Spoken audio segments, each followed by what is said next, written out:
What's good, ladies and gentlemen? Welcome to another SK Wealth Academy podcast.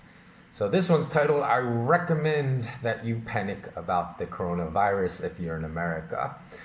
So, here's why. On February 26th, I published a video also on this channel titled, Why the West is Underestimating the Coronavirus. So, since the outbreak, I've been to two different countries in Asia, and I've traveled through international airport hubs and witnessed directly how people are dealing with it in nations much closer to ground zero than in America. And often being on the ground somewhere close to where the actual event is occurring gives you a completely different perspective for where it's going to go. Because remember, a few weeks ago, there were no incidences in America. No one was concerned about it. And now it's on the media all the time in America. In fact, if you go to my Instagram short stories, my Instagram channel is actually, it's not, I was going to say it's the same name. My YouTube channel name is SK Wealth Academy 2, but my IG channel is just SK Wealth Academy. But if you go to my IG stories, you will see a short vid, which series of short videos, which will be up for the next 20 hours or so about the massive differences in areas in which crowds normally gather from just 2 weeks ago to yesterday, because there are places that I often pass during my weekly evening runs that went from being lit up and crowded to completely dark and abandoned. So it's ironic actually that on this YouTube video that I'm referencing that I posted a couple weeks ago, that the YouTube has put a little reference to the World Health Organization's discussion narrative about coronavirus as being the authoritative source, because that video that I posted on February 26th, which was 2 weeks ago, I called the coronavirus pandemic on my video, and the World Health Organization officials have been reluctant to state that the coronavirus was a pandemic, saying it's not a pandemic yet, but they finally gave in yesterday and they officially declared it a pandemic. So if they had done their job and called it a pandemic when I was calling it a pandemic, they also perhaps would have convinced people in America to take it more seriously, and they could have prevented the spread that is now occurring as far as infections. And in that video that I posted 2 weeks ago, I discussed talking to friends that I had in France and Canada and America, and none of whom said that they were worried about it and were not taking it seriously at all. So now I am really certain that you're going to see the same type of viral outbreak in cities in America, perhaps New York, perhaps Seattle,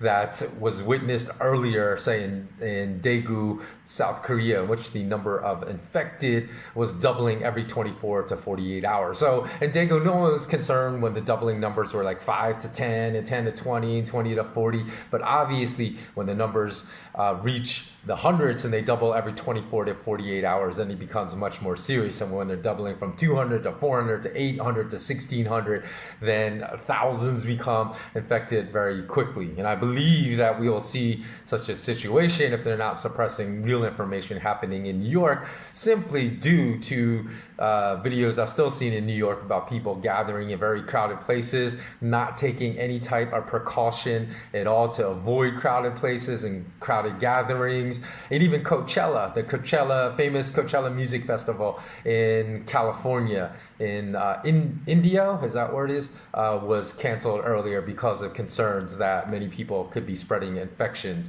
at that music festival that attracts obviously thousands and thousands of people in very tight spaces. So more than a month ago, I even blogged about the severity of this pandemic that was being undersold in the West, and wrote that the coronavirus would pop the bubble of everything well before the US stock market started to crash.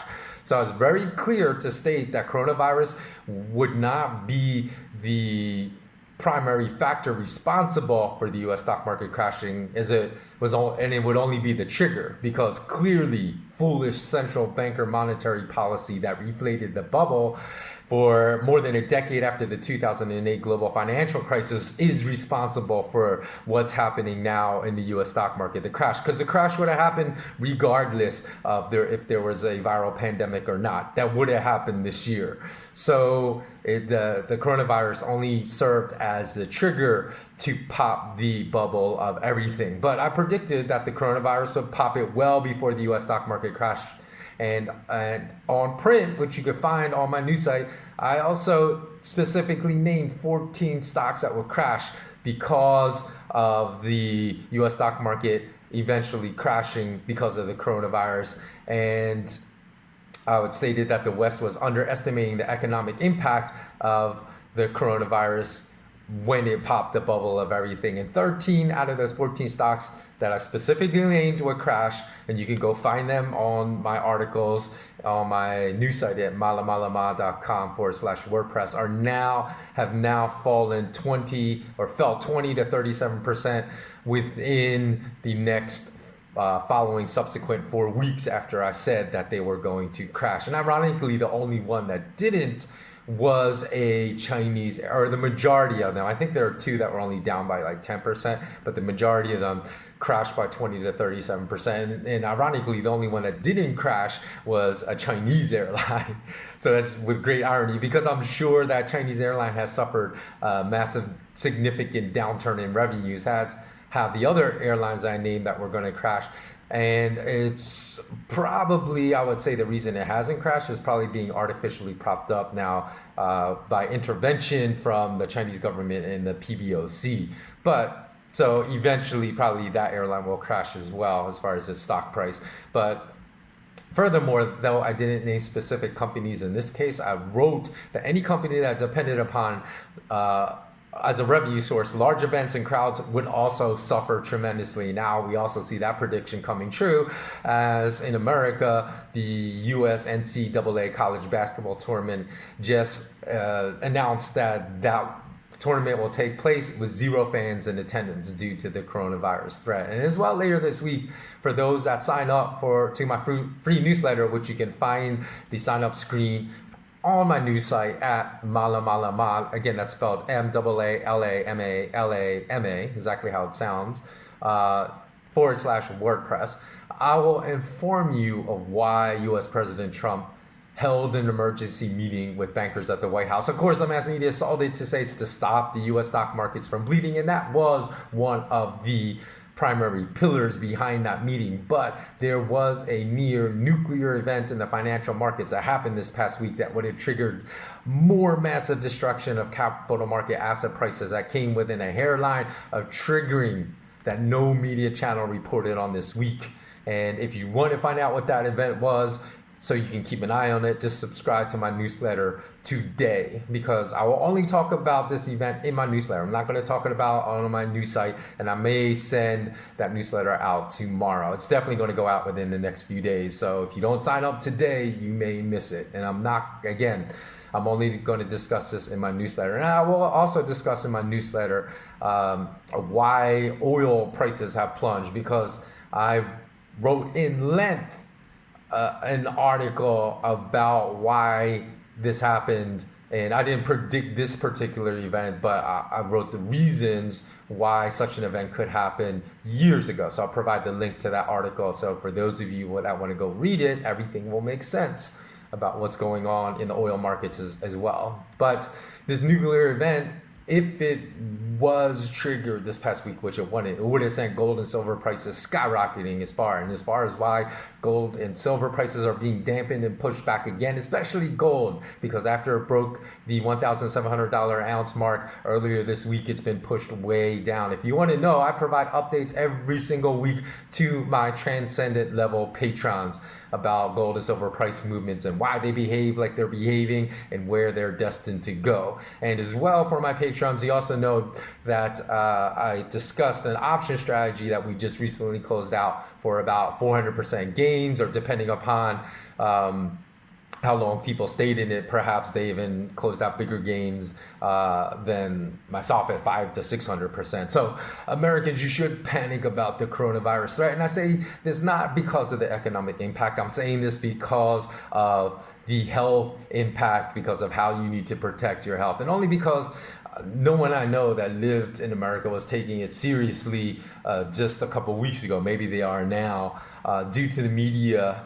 downplaying of its threat.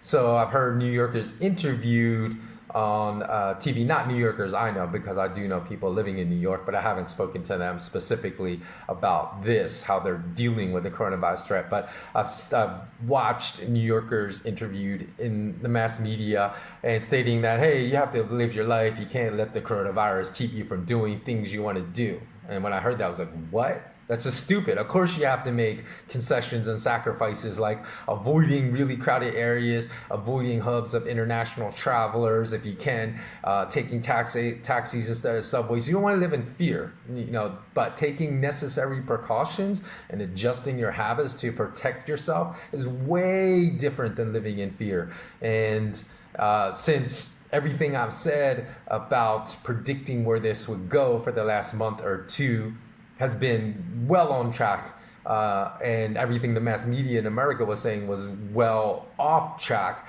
I say you should panic, not because I really believe you should panic, but that a healthy fear may compel you to take safety measures, or should compel you to take safety measures. And that's a much better plan than believing that you're invincible or that you won't become infected due to bad information that you are getting. So,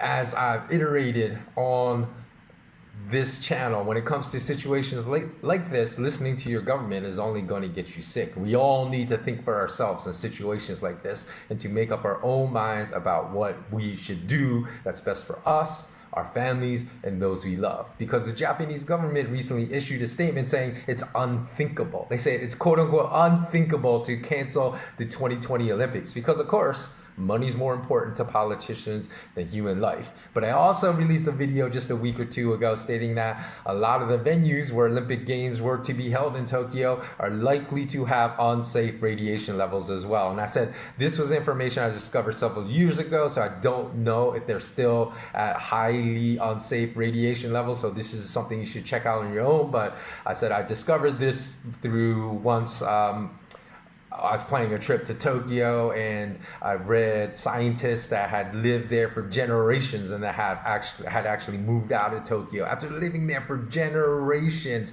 due to the fact that they said they tested soil samples in and around Tokyo and found that they had very high, highly unsafe levels of radiation. Not only that, they said they witnessed some pediatricians, a lot of children getting sick and chronically sick. And once they sent them outside of Tokyo, they became better. And once they returned to Tokyo, they became sick. So I said, conduct your own research if you plan to go to Tokyo, if you're an athlete that's going to participate. But just yesterday, I saw an article that stated exactly what I had warned 2 weeks ago.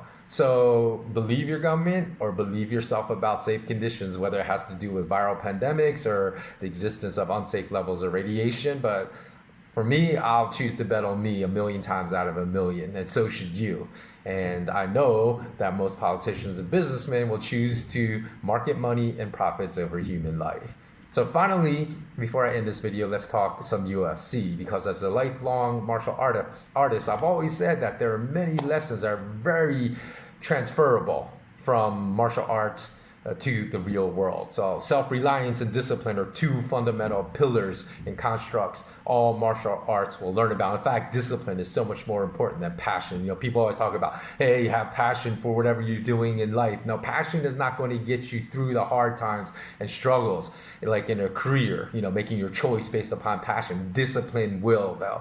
So those are two constructs, and especially self-reliance may even save your life, because being reliant on others versus information about events that may threaten your life versus being reliant on yourself, again, reliance on yourself is going to be the best option. So first of all, I want to give props to Joanna Jędrzejczyk and Zhang Wei Li, who put on not just one of the best female fights I've ever seen, but one of the best fights ever, female or male, that I've ever seen in the UFC. But the fight I'm going to talk about right now is Izzy Adesanya, although many people say Adesanya, but apparently the correct way to pronounce his name is Adesanya, and Yoel Romero, because people highly criticize that fight for lack of action. Now, those that criticize that fight, I'm going to guess, have never fought themselves in real life or sparred someone in real life that can knock you out with one punch, as Yoel Romero definitely has one punch knockout power. Now, Yoel's strategy is to get you to come to him, because you're less open and your defenses are more vulnerable if you're moving in on him. So he wants you to come to him, and he doesn't want to be the aggressor chasing you down. So you're more likely, again, to have holes in your defense if you're the attacker versus waiting to be the counter striker. So all Stylebender did, because Yoel Romero is so much stronger than other people in this division, including Stylebender. Again, Adesanya is known as Stylebender. That's his nickname. All he did was fight a smart fight, which every martial artist in the entire world will understand, and never criticize him for doing so, especially as a champ. So you're going to consider the fact that the challenger has to come to you and take your belt from you.